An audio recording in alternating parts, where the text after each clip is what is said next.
నమస్తే, welcome to our channel. నేను మీ ప్రియాంక. రాజకీయ శత్రువులు సైతం చంద్రబాబు నాయుడు గారిని ప్రశంసిస్తున్నారు. మొన్నటి వరకు పార్టీతో సంబంధం లేని వ్యక్తుల్ని చూసాం, ఐఏఎస్ ఐపీఎస్ ఆఫీసర్స్ ని.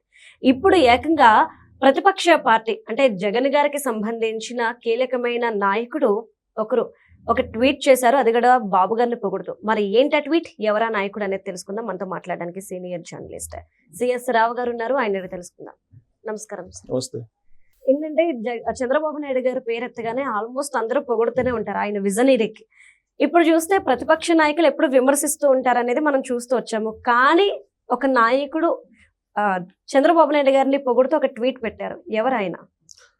వైఎస్ ఫ్యామిలీకి అత్యంత సన్నిహితుడు, విధేయుడు, సన్నిహితుడు, వీర విధేయుడు, ఒక మాట చెప్పాలంటే.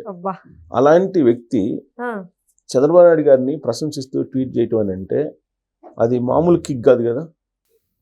జనరల్ గా ప్రశంసలు అనేది కిక్ ఇస్తాయి ఎవరికైనా. ఎవరు అవును అనుకున్నా కాదనుకున్నా పొగడ్తలకి పొంగిపోతుంటారు. అసలు శత్రువులు పొగిడితే కిక్ అసలు వేరే లెవెల్ కదా. ఇప్పుడు చంద్రబాబు నాయుడు గారికి బహుశా నేను అనుకోవటం అది చూసిన తర్వాత ఆ కిక్ వచ్చి ఉంటుందేమో. కాకపోతే చంద్రబాబు నాయుడు గారి పెద్దగా లైట్ తీసుకుంటారు. ఇలాంటి వాళ్ళు చాలా మందిని చూసేవాళ్ళని. ఎందుకంటే 40 సంవత్సరాలు రాజకీయ ప్రయాణంలో ఎంతో మందిని చూస్తుంటారు ఆయన. అవతల వాళ్ళు ఎందుకు ప్రశంసిస్తున్నారు, ఎందుకు విమర్శిస్తున్నారు, ఇవన్నీ తెలుసుకోలేని రాజకీయ నాయకుడు అయితే కాదుగా చంద్రబాబు నాయుడు గారు. అపారమైనటువంటి అనుభవం ఉంది. ఇప్పుడు ఆయన గతంలో చూస్తే కనుక చంద్రబాబు నాయుడు గారిని ట్విట్టర్ వేదికగా ప్రతిరోజు పదునైనటువంటి పదాలతోటి, పరుషమైనటువంటి పదాలతోటి వ్యంగ్యాస్త్రాలను విసురుతూ అసలు గందరగోళం ట్విట్టర్లో లేపేటువంటి నాయకుడు ఆయన. ఆయన ఇప్పుడు చంద్రబాబు నాయుడు గారు పెట్టినటువంటి పారిశ్రామిక సదస్సుని అద్భుత అని చెప్పి బ్రహ్మాండంగా ప్రశంసిస్తూ ట్వీట్ చేశాడు. ట్వీట్ చేస్తూ ఒక సలహా ఇచ్చాడు ఆయన. జనరల్గా మనం ఇందాక ప్రతిపక్షం అన్నావు, కానీ ప్రతిపక్షం లేదు ఆంధ్రప్రదేశ్లో. ఓన్లీ విపక్షమే ఉంది. ప్రతిపక్ష హోదా లేదు. వైఎస్ఆర్ కాంగ్రెస్ పార్టీకి ప్రతిపక్ష హోదా లేదు, ప్రజలు ఇవ్వలేదు. అవును. సో కాబట్టి విపక్షమే ఉంది అక్కడ. ఆ విపక్షానికి సంబంధించినటువంటి నాయకుడు ఈయన అంటే ఒకప్పుడు నాయకుడు, ఇప్పుడు కాదు. రాజీనామా చేసేసాడు. ఆ పార్టీకి రాజీనామా చేసి ఇప్పుడు ఈ జగన్మోహన్ రెడ్డి గారి రాజకీయాల్లో నేను ఎమడలేను అని చెప్పేసి వెళ్ళిపోయాడు. వ్యవసాయం చేసుకుంటానని. అర్థమైపోయింది కదా. వ్యవసాయం చేసుకుంటానని వెళ్ళిపోయాడు. వెళ్ళిపోయి ఆయన అప్పుడప్పుడు ఈ మధ్యకాలంలో ఎవరన్నా సెంట్రల్ నుంచి మినిస్టర్లు వచ్చినా లేదంటే పెద్దవాళ్ళు వచ్చినా ఏదో ఒక రకంగా కలుస్తూ లేకపోతే ఇంకో రకంగా ఉంటున్నారు తప్పితే ప్రత్యక్ష రాజకీయాలకు సంబంధించిన అంశాలను కానీ లేదంటే ట్విట్టర్ వేదికగా స్పందించడం కానీ ఏమీ లేదు. కాకపోతే పారిశ్రామికవేత్తల సదస్సు చూసిన తర్వాత, అక్కడ జరిగినటువంటి ఒప్పందాలు చూసిన తర్వాత ఆయన చంద్రబాబు నాయుడు గారిని ప్రశంసించకుండా ఉండలేకపోయారు. అందుకే ఆయన ప్రశంసిస్తూ ట్వీట్ చేశారు. 13 లక్షల కోట్ల విలువైనటువంటి ఒప్పందాలను కుదుర్చుకున్నారు. ఈ ఒప్పందాలు అనేవి ఆంధ్రప్రదేశ్ చరిత్రని తిరగరాసే ఒప్పందాలు. ఇవి ఆంధ్రప్రదేశ్ని మరో లెవెల్కి తీసుకెళ్లేటువంటి ఒప్పందాలు అని చెప్పి ఆయన ట్వీట్ చేస్తూ, ఆయన బేసికల్గా ఆడిటర్ కాబట్టి ఆయన ఒక సలహా కూడా ఇచ్చారు. వాటిల్లో కనీసం 13 లక్షల కోట్ల రూపాయల ఒప్పందాలు చేసుకున్నారు మీరు. 10 లక్షల కోట్ల ఒప్పందాలు వచ్చినా కానీ ఆంధ్రప్రదేశ్ చరిత్ర మారిపోతుంది అని చెప్పి ఆ దిశగా మీరు అడుగులు వేయండి అని చెప్పి 1-2 సలహాలు ఇచ్చారు. ఇచ్చినటువంటి సలహాలు ఏంటంటే, ఈ ఒప్పందాలను అమలు చేసేదానికి ఒక ప్రత్యేకమైనటువంటి అధికారిని ఒకరిని నియమించండి, సీనియర్ అధికారిని, అనుభవజ్ఞులైనటువంటి అధికారిని ఒకరిని నియమించండి, ఒక డిపార్ట్మెంట్ లాగా పెట్టండి దానికి అని చెప్పి ఆయన ఒక సలహా ఇచ్చారు.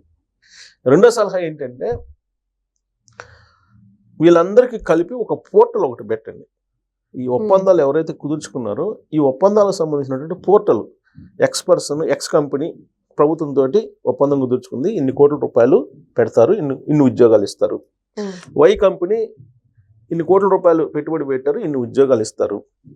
అట్లా వరుసగా ఆ కంపెనీ లిస్టు, ఆ కంపెనీలకు సంబంధించినటువంటి ఎవరైతే రిప్రజెంటేటివ్ ఉంటాడో ఆ రిప్రజెంటేటివ్ కాంటాక్టు అవన్నీ ఒక పోర్టల్లో ఇచ్చి వాటిని ట్రాన్స్పరెంట్గా ఎప్పటికప్పుడు అప్డేట్ అయ్యేలాగా అందరికీ అర్థమయ్యేలాగా పెట్టండి, అర్థం చేసుకుంటారు అందరూ అని చెప్పి ఒకటి ఆయన సలహా ఇచ్చారు. సలహా ఇచ్చి దాంట్లో 75% ఇది మొత్తం ఒప్పందాల్లో 75% వచ్చినా కానీ చాలా సక్సెస్ రూప్ మారిపోతుంది ఆంధ్రప్రదేశ్కి అని చెప్పి ఆయన ఎక్స్పెక్ట్ చేసి ట్వీట్ చేశారు చంద్రబాబు నాయుడు గారిని ప్రశంసిస్తూ. ఇప్పటికే వాట్సాప్ గ్రూప్ పెట్టారు, మీరు వాట్సాప్ గ్రూప్లో వాళ్ళని ఫాలో చేస్తున్నారు, అలాగే టెక్నాలజీని ఉపయోగిస్తున్నారు, దానికి అదనంగా ఈ కూడా చేయండి ఇంకా బాగుంటుంది అని చెప్పి సలహా ఇచ్చారు. నిజంగా విపక్షాలు కానీ లేదంటే ప్రత్యర్థులు కానీ ఎవరైనా సరే ఆంధ్రప్రదేశ్ రాష్ట్రం ఆంధ్రప్రదేశ్ అభివృద్ధి విషయానికి వచ్చేటప్పటికి ఇలాంటి సలహాలు ఇవ్వాలి.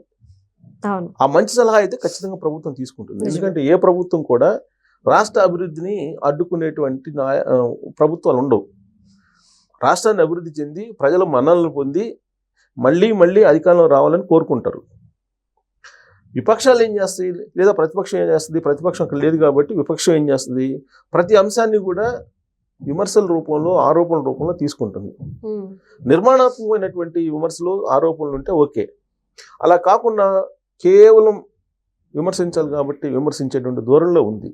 కానీ ఇప్పుడు సాయిరెడ్డి గారు లాగా, ఈ ఆడిటర్ సాయిరెడ్డి గారు మాజీ ఎంపీ, ఆయనలాగా కొన్ని సలహాలు కనుక ఇస్తే అది రాష్ట్ర అభివృద్ధికి ఉపయోగపడుతుంది, అలాగే రాష్ట్ర ప్రయోజనాలకు ఉపయోగపడుతుంది, ఉపాధి అవకాశాలు ఉంటాయి, ఉద్యోగ అవకాశాలు వస్తాయి. అక్కడ అన్ని రాష్ట్రాలతో పాటు ఆ రాష్ట్రం కూడా పరుగు పెడుతుంది. ఇప్పుడు ఏ విధంగా అయితే తెలంగాణకి హైదరాబాదు, కర్ణాటకకి బెంగళూరు, తమిళనాడుకి చెన్నై, మహారాష్ట్రకి ముంబై ఇలా ఎలా ఉన్నాయో ఆంధ్రప్రదేశ్కి కూడా ఒక వైజాగ్, ఒక అమరావతి, ఒక తిరుపతి ఇవి ఉన్నాయి. వాటిని డెవలప్ చేసుకుంటే ఈ రాష్ట్రాలన్నిటికన్నా కూడా అది ఇంకా ముందుకెళ్ళే అవకాశం ఉంది. కాబట్టి దానికి తగిన సూచనలు ఇవ్వాలి. అలా కాకుండా నిన్నటి వరకు మనం చూసింది ఏంది, ఒప్పందాలు కుదుర్చుకున్నటువంటి కంపెనీలకు మెయిల్స్ పంపించడం, మీరు రావద్దు అని చెప్పడం, మీరు వచ్చినా కానీ నెక్స్ట్ మళ్ళీ మేము వస్తాం, వచ్చిన తర్వాత మేము ఆపేస్తాం అని చెప్పి రకరకాలుగా వాళ్ళని ఆందోళనకు గురి చేయటం, ఇవి చేస్తున్నటువంటి వాళ్ళు ఉన్నారు విపక్షంలో కొంతమంది నాయకులు. కానీ సాయిరెడ్డి గారు తన పందాన్ని మార్చుకొని చంద్రబాబు నాయుడు గారికి సూచనలు సలహాలు ఇచ్చేటువంటి ఒక ఆలోచనలకి వచ్చేసాడు ఆయన. సరే, ఆయన ఊరిని వస్తారా మహానుభావులు అంటారు సామెత. సో ఆ విధంగా ట్వీట్ చేశారు కాబట్టి ఆయన ఏదో ట్వీట్ చేశారని చెప్పి పొంగిపోవాల్సిన అవసరం లేదు. దాని వెనక కూడా ఆంతర్యం ఉంటుంది డెఫినెట్గా. ఎందుకంటే రాజకీయాల్లో ఉన్నాడుగా ఆయన కూడా. ఇప్పుడు వైఎస్ఆర్ కాంగ్రెస్ పార్టీలో పవర్ పాయింట్గా రీసెంట్ వరకు కూడా ఆయనే ఉన్నాడు కదా, సెకండ్ పవర్ పాయింట్గా. సో ఆయన రాజీనామా చేసాడు, అంతవరకు బాగానే ఉంది. మళ్ళీ ఎంపీ కావాలనుకున్నాడు, కుదరలేదు. బీజేపీలో చేరాలనుకున్నారు, బీజేపీ ఎంపీగా రావాలనుకున్నారు, రాశా, ఓకే కుదరలేదు. ఎందుకు, బీజేపీ వాళ్ళు ఒక డాట్ పెట్టారు, కండిషన్ పెట్టారు ఒకటి, చంద్రబాబు నాయుడు గారి అనుమతి ఉంటేనే మిమ్మల్ని పార్టీలో తీసుకుంటామని ఆయనకి కండిషన్ పెట్టినట్టు అప్పట్లో వచ్చినటువంటి న్యూస్. సో కాబట్టి చంద్రబాబు నాయుడు గారి పర్మిషన్ కోసం, చంద్రబాబు నాయుడు గారి ఆశీస్సుల కోసం బహుశా ఇలాంటి వ్యూహాన్ని ఆయన ఎంచుకొని ఉండొచ్చు. Thank you so much sir.